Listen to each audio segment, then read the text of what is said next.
The world had changed, and the old cities were buried under forests and deserts reclaimed by nature. Technology had regressed into whispers of myths, and life now revolved around survival in small, isolated villages.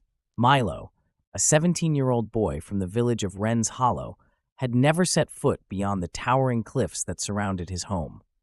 But when his sister Clara fell ill with a mysterious disease, the village healer revealed that the cure, an herb called the Starbloom, only grew in the distant mountains known as the Sky's Edge. No one from Wren's Hollow had traveled that far in living memory, and many believed the world beyond was cursed. But for Milo, the choice was clear. He had to go. Part 1. The Departure. Milo's journey began with the blessing of the village elders, who gave him a leather satchel, a map so faded it was almost illegible, and cryptic words of advice. Trust the stars when the paths are hidden. Accompanied only by his dog, Patches, a scrappy mutt with mismatched eyes, Milo stepped into the unknown. The first days were marked by wonder. He passed through sun-dappled meadows and ancient ruins covered in vines. But the novelty soon gave way to challenges. A raging river with no clear crossing, a pack of shadow wolves that stalked them for miles, and a night spent shivering in a cave as a storm howled outside. Each obstacle tested Milo's resolve, but he pressed on, driven by his love for Clara. Part 2. The Companions. As he ventured further, Milo encountered others on their own journeys. There was Zara, a sharp-witted scavenger searching for a legendary treasure said to grant eternal happiness.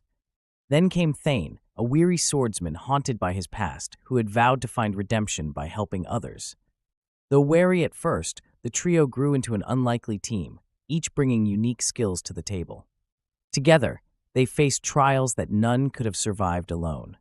Deciphering a labyrinth of tunnels guarded by mechanical sentinels, outwitting bandits who ambushed them in a desert, and navigating a cursed forest where the trees seemed to whisper secrets meant to break their spirits. Part 3. The Revelation. After weeks of travel, the group reached the Sky's Edge. The mountains were more imposing than Milo had imagined, their jagged peaks shrouded in clouds. The Starbloom grew in a sacred grove at the summit, but the path was treacherous, guarded by ancient trials designed to test the heart. The trials forced Milo to confront his deepest fears. In one, he relived the day his parents were lost to a landslide, an event he had long blamed himself for. In another, he faced the possibility of failure, of returning to Clara empty-handed. But with each step, Milo realized that his journey was about more than saving his sister. It was about finding the strength to overcome the guilt and doubts that had weighed him down for years. When he finally reached the grove, the sight was breathtaking. The Starbloom flowers glowed with an ethereal light, their petals shimmering like starlight. Milo knelt to gather them, feeling an overwhelming sense of hope. Part 4. The Return. The journey back was no less arduous, but Milo was no longer the same boy who had left Wren's Hollow.